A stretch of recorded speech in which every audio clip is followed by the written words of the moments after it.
Te despertás, suena la alarma, te pones la ropa que dejaste lista la noche anterior y salís a la calle. Caminas las mismas cuadras de siempre, subís al transporte público, esquivas personas en automático y llegas a tu lugar de trabajo o de estudio. Cumplís con cada una de las tareas asignadas. Respondes los mensajes pendientes. Pones la cara que el protocolo social exige. Haces un par de comentarios triviales sobre el clima y, cuando el día termina, volvés a tu casa. Desde afuera, cualquiera que te mire diría que sos una persona funcional, quizás un poco seria o cansada, pero absolutamente integrada al sistema. Cumplís, producís, existís en el espacio físico. Sin embargo, si miramos con un poco más de atención, hay una pregunta incómoda que flota en el aire. Si tu cuerpo estuvo ahí todo el día, si tus manos firmaron esos papeles o tipearon en esa computadora, si tu boca pronunció esas palabras de cortesía, vos, ¿dónde estabas exactamente? ¿Dónde se esconde la persona que habita esa estructura de carne y hueso cuando el día se vuelve insoportable? Lo que estás experimentando no es un simple despiste, no es fatiga pasajera y definitivamente no es pereza. Es un mecanismo de supervivencia silencioso, una fractura invisible en tu experiencia diaria que en psicología se conoce como disociación cotidiana o despersonalización leve. Es el arte trágico de estar presente físicamente mientras tu mente se retira a un búnker subterráneo, dejando al mando a un clon robótico que sabe perfectamente cómo simular que está vivo.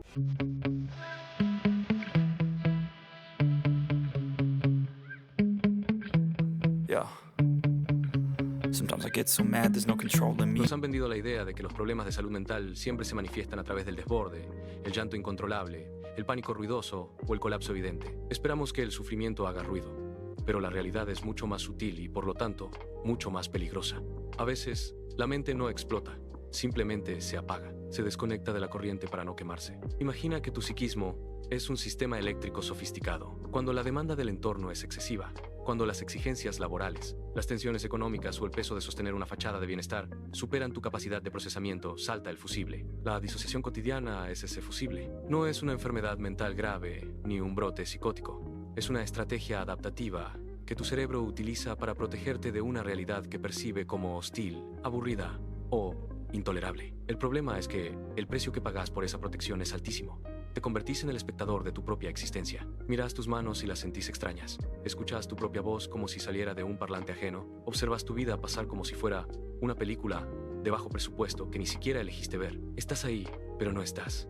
Sos un fantasma atrapado en una máquina que funciona a la perfección. Existe un mito muy extendido en nuestra cultura que asocia esta desconexión con la simple distracción o la falta de enfoque. Te dicen que tenés que concentrarte más, que te falta meditar, que tenés que hacer ejercicio o tomar un suplemento vitamínico para recuperar la energía. Nos bombardean con discursos sobre la atención plena y el estar en el aquí y el ahora, como si el desapego de la realidad fuera una elección consciente o un capricho de una mente perezosa. Esto es un error profundo que ignora la raíz del fenómeno. No te desconectás porque crees o porque seas desatento. Te desconectás porque el aquí y el ahora es un lugar donde no querés estar o donde estar duele demasiado. Confundir la disociación con la distracción es como confundir la anestesia médica con el sueño natural. La distracción es un desvío de la atención hacia algo más interesante.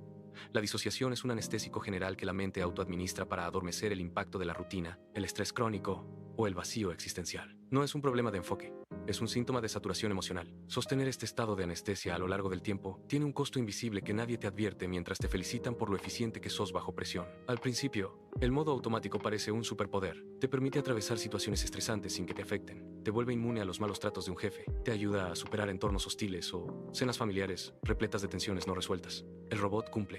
Pero el diseño de este mecanismo defensivo tiene una falla estructural trágica. La anestesia no es selectiva. No podés apagar el dolor, la angustia o el aburrimiento sin apagar al mismo tiempo la capacidad de sentir alegría, entusiasmo, conexión real con los demás o satisfacción. Al anestesiar la realidad para que no te lastime, también la vacías de significado. Los días empiezan a fundirse unos con otros en una masa gris e indistinguible. Te encontrás frente a un paisaje hermoso y sabes, lógicamente, que es hermoso, pero no sentís nada. Abrazás a una persona que querés y registrás el contacto físico, pero la emoción se queda congelada detrás de un vidrio grueso. Tu vida se transforma en una lista de tareas completadas donde no hay espacio para la vivencia real. Estás vivo biológicamente, pero psicológicamente estás operando en diferido. El gran peligro de la disociación cotidiana es que está profundamente premiada por el entorno socioeconómico en el que nos movemos. A las empresas, al sistema financiero y a las dinámicas del mercado actual, no les interesa si estás conectado con tu propósito o si sentís el peso de la existencia. Les interesa que produzcas. Un empleado que disocia, que deja sus emociones en la puerta de entrada y opera como una máquina fría y eficiente durante 8 o 10 horas, es un recurso altamente rentable. La sociedad confunde este vaciamiento emocional con madurez, profesionalismo o resiliencia. Te dicen qué fuerte que sos, cómo aguantas todo, qué bien que manejas la presión. Lo que no ven es que esa fortaleza aparente es en realidad rigidez, el endurecimiento de quien ya no puede permitirse sentir, porque teme que, si siente una sola gota de su realidad, la estructura entera se va a desmoronar. Te vas deshabitando de a poco, cediendo el control de tu vida a la inercia del día a día, hasta que un día te miras al espejo y no sabes quién es la persona que te devuelve la mirada. El costo emocional de funcionar bien por fuera mientras estás vacío por dentro es la pérdida total de tu propia identidad. Este fenómeno no ocurre en el vacío. Hay factores específicos en nuestra cotidianeidad que actúan como aceleradores de esta desconexión. El principal de ellos es la hiperconectividad y el consumo constante de estímulos digitales. Cuando sentís el menor atisbo de vacío, aburrimiento o incomodidad en el mundo real, la respuesta automática es sacar el teléfono celular del bolsillo y sumergirte en una pantalla. Ese acto, que parece inofensivo, es una forma tecnológicamente asistida de disociación. Le estás enseñando a tu cerebro que la realidad inmediata debe ser evitada a toda costa a través de una dosis rápida de dopamina barata. A esto se le suma la falta de espacios de silencio y ocio real. No el ocio de consumir contenido, sino el ocio de no hacer nada, de dejar que la mente procese los residuos emocionales del día. Al eliminar los momentos de transición, al pasar de una pantalla a otra, de una tarea a otra, sin pausa, obligas a tu aparato psíquico a mantenerse en un estado de alerta suspendida, donde la disociación es la única salida disponible para no colapsar ante la sobreestimulación de la modernidad.